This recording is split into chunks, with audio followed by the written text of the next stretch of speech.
맞으면 안 돼. 저기요. 마이크로 마이크.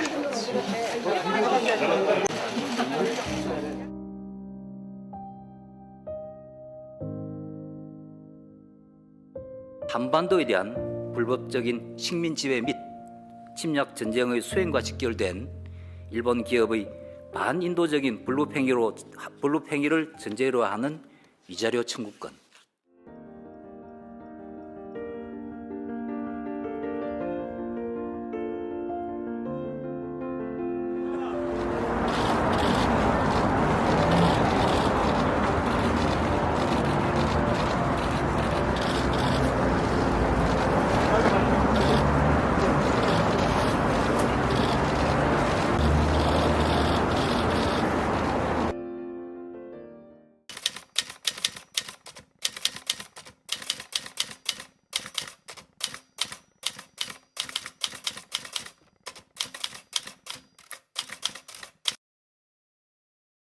일본 제철 주식회사 대판 제철소에서 100명을 모집을 하는 광고가 났단 말이야. 대판 와서 료에 떡 들어가 보니까 기숙사에 저 창문은 사람이 열었다 닫았다가 이렇게 해야 되잖아. 그러고 그러면 거기다 강목으로 사람이 거기를 절대로 왕래 못하게 들어갔다 나왔다 하지를 못하게 말이지. 전부 이렇게 강목으로 바꾸서 말이지. 감금시켜놨더라 이거야. 그러면 일종의 우리가 자유인이 아니라 그 회사에 묶인 연행자가 된 거 밖에 안 된다. 그래 내가 가서 이걸 볼 적에 아하 이거 속았구나 말이야. 여기다가 이만 사각형 그 붙이고 댕겨. 진용. 진용 걸리고 난 뒤에 다음에 진병이 걸리니만 또 내가 진병. 왜 나는 가스바니까 석탄이 우기서 막 내려오거든. 연통 같은 데로 통해가지고서란 말이야. 그 바로 뒤에가 이제 용광로 쇰을 녹이는데 그리 가거든. 화합이라 다름없지. 불을 잘 만들 가스가 생산 잘 돼가지고 용광로로 이제 가게끔 만드는 게요.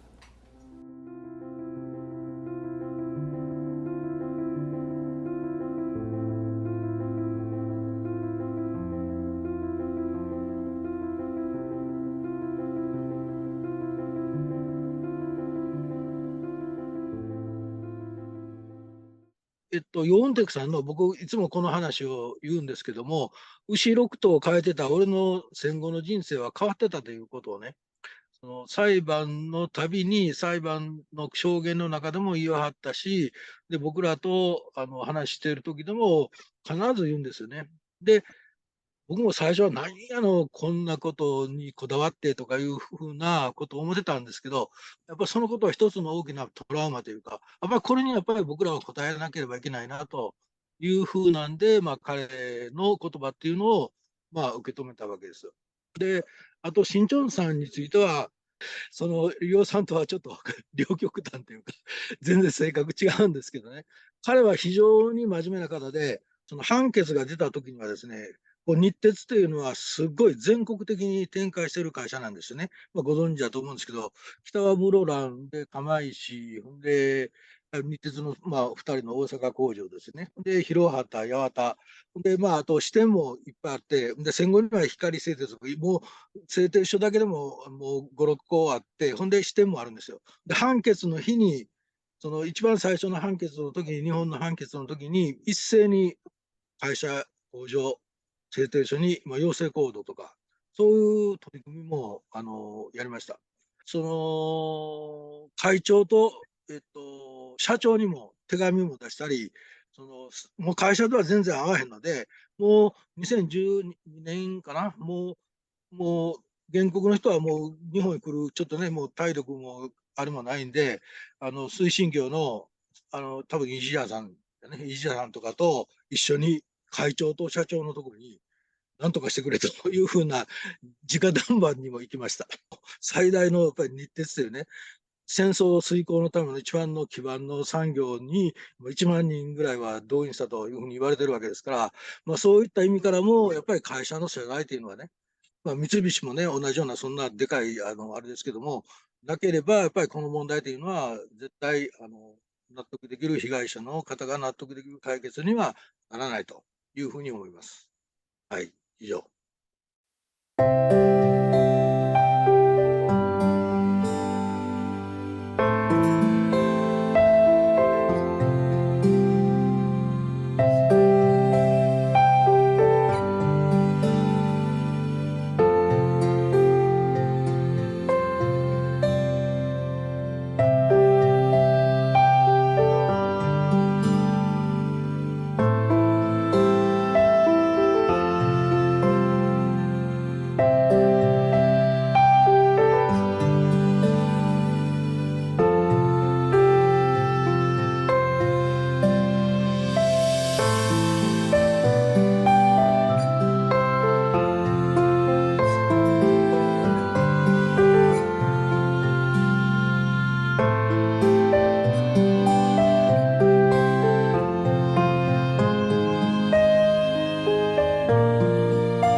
あの人のお父さんがね、ああいうことに親父だったらしい。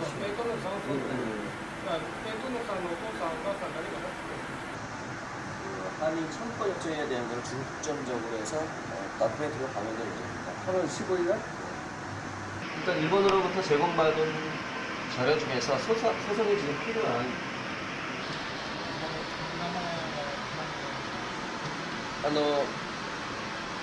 일본에서 제기됐던 그 신일본의 절상들어간 재판이 어떻게 진행되는지 먼저 여러분들이 이해를 하셔야 됩니다. 그 전체적인 그런 시작에 불과하다고 생각하고, 언론이나 뭐 모든 분들이 다 모든 분들이 확신해서 이번에 반드시 피해자분들 보상을 받을 수 있도록 그렇게 함께 노력해 주셨으면 감사하겠습니다.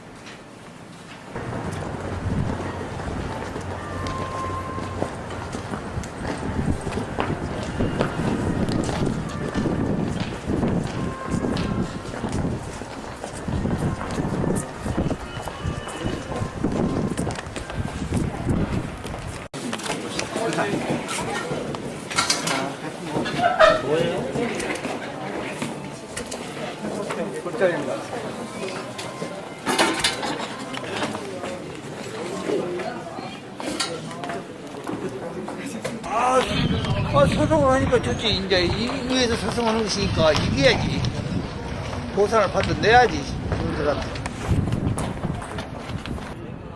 재판에서 민사재판 3년에, 고등법원 2년에, 최고재판 1년 만에 3번 다 기각당하고, 글쎄 그거는 한국이 져야 할 수 있는 책임이라고서는 우리의 모든 면에 있어서 우리의 마음을 풀어주는 게 한국의 아마 책임의 완수라고 봅니다.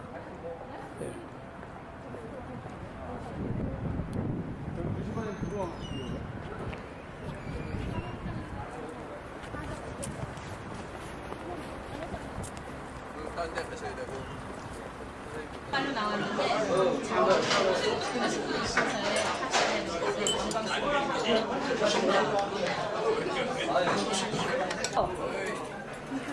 건배 무슨 박수를 쳐. 건배하자 하시니까. 재판의 승리를 위하여 해야지 누군가. 변호사님 하셔.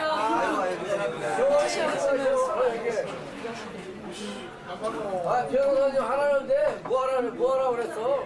재판의 승리를 위하여. 그렇지. 왜 승리를 위하여? 재판을 10년씩이나 갖고서 몰래 물으시네.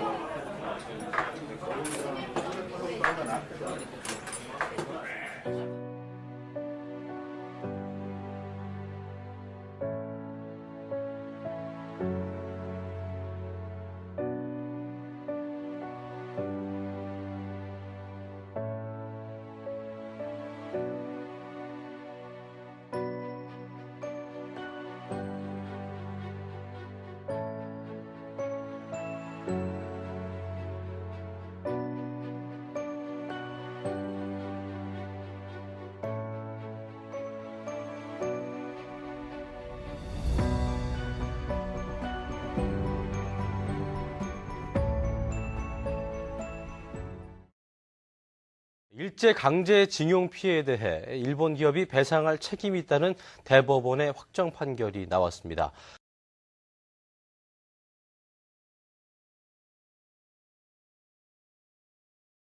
(1940년대) 일본으로 강제징용됐던 피해자들에게 신일본 제철이 손해를 배상하라는 법원의 첫 판결이 나왔습니다.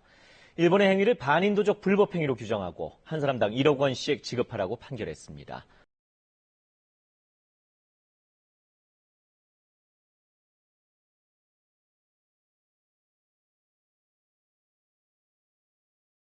양승태 대법원장 시절 법원 행정처가 주요 재판을 놓고 청와대와 거래를 시도한 것으로 드러나 충격을 주고 있습니다.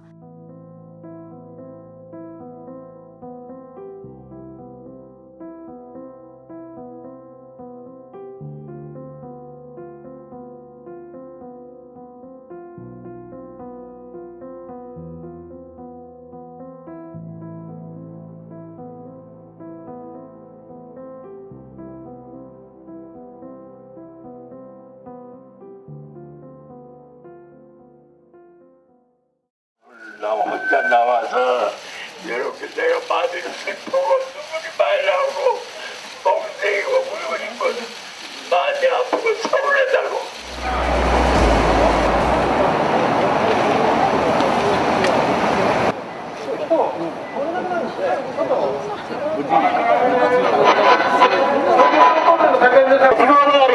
日本政府の当時嘘つき韓国人どもこらさっさと帰れこら目の前にいろよこらうっとしこらなんだお前バカみたいなことばっかやってんじゃねえよ뒤로 좀 아예 이쪽까지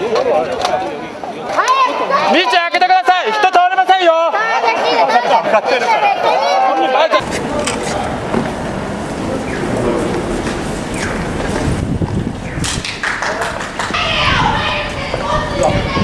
이번이 세 번째 방문이다. 그리고 앞서 두 번 방문이 모두 무산됐기 때문에 한국 내에 있는 신해철 재산의 재산을 압류했다. 하지만 그 재산의 압류에도 불구하고 매각명령 신청하지 않은 것은 신해철 중과 여전히 협의하기를 원하기 때문이다라는 내용들을 이메일로 보냈습니다. 하지만 오늘도 신해철 주금은 그 어떠한 이유도 되지 않고 우리들과 면담할 수 없다라는 답변을 하였습니다. 다시 한번 요청하였습니다.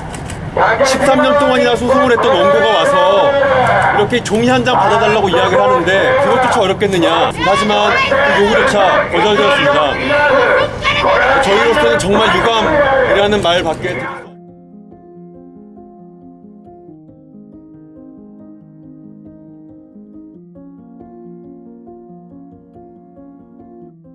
저희 아버님은 나는 가해자인 전범국 일본과 전범기업 일본제철을 용서하기 위해 75년을 투쟁하며 기다렸다.